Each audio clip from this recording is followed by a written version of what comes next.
considering how diabolical the Conservative Party, and they have been diabolical over the last 14 years that they've been in charge in the United Kingdom. The local elections this week, they have really begged the question still, who's voting for the Conservative Party, man? And that question really needs to be asked, because the projections from the local elections in England this week, again, it does vary from news outlet to news outlet and pollster to pollster and what have you, but based on the actual figures, what we know, the objective figures from the local elections, I mean, Labour are going to win, but they're not going to win with that big landslide that you would expect them to. And that's not because Labour are great or innovative. They're a poor version of Tony Blair's New Labour without all the charisma and the charm. It's more because the Conservatives are, again, diabolical. And this isn't a knock against conservatism. I get it. I mean, conservatism as a political ideology, I get it, that's fine, but you can't. My mind boggles about how you can look at the current variation, the current iteration of the Conservative Party and think, yep, they're the party for me. They're the party that, not just for me, they're the party that's going to steer the country forward in a right, proper and dignified way. I don't see it. I can't see it. I wouldn't have supported them in the past, but I could have seen the appeal to at least a significant portion of the UK populace. I could see that. I might have supported it, but I could see it. I don't see it here. So it begs the question, for me, who is supporting the bloody Conservative Party as they currently stand? Because they're not in for the annihilation that they should be in for. So that question needs to be explored. And for me as a criminologist, we do a lot of research. As a critical criminologist, we do a lot of research on what we call social harm, looking at elements of society that perhaps aren't illegal, maybe things tied to the economy, for example, political decisions that are made regarding social care, and how they impact negatively either whole swathes or very certain demographics within society.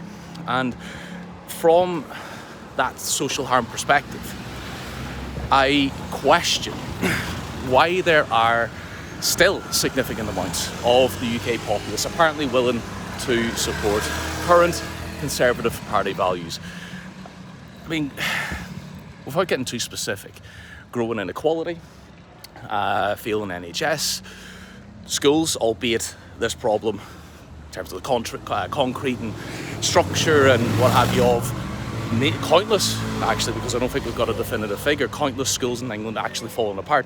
That being a problem that has persisted, I think, across not just current Conservative Party, but other previous Conservative parties and Labour as well. But nevertheless, they're not doing much to fix the problem.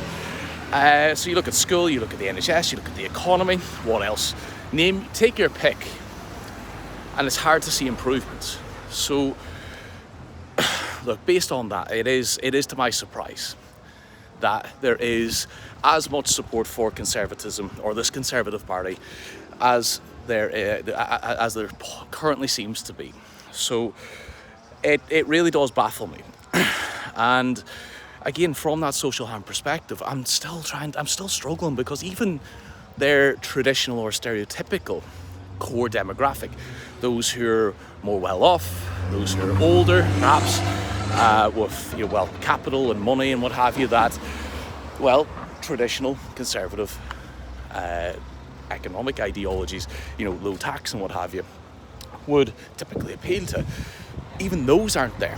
So is it just habit, do you think? Is it just, I've voted Conservative because I've voted Conservative my entire life, so despite how really ridiculous at times that they actually are, I'm just going to continue to support conservatism, because that's all I really have at them, and by way of an explanation. Because again, as I speak, as I sound these words out, I'm actually searching still for a genuine appeal. Let's look at more recent promises Sunak's promised to have inflation, for example, completely or nearly entirely outside the realms of his control. That lay with the Bank of England. So, that's reducing, yes. Has it got anything to do with him? Not a lot, really. Small boats, I mean, it's just a joke in and of itself, the entire policy. We could argue about that in future episodes on my podcast, but it is a joke, and it is serving to do nothing else but to delegitimize the United Kingdom's reputation on the global stage. It's just, again, I am struggling. I don't see where the appeal is. So if anybody has any answers, if they have any contributions, feel free to throw them in. This isn't one of my most well thought out conversations, to be fair. I am wandering around Sorrento in Italy, trying to dodge traffic and record this video. So if you do have any contributions, drop them in the comments.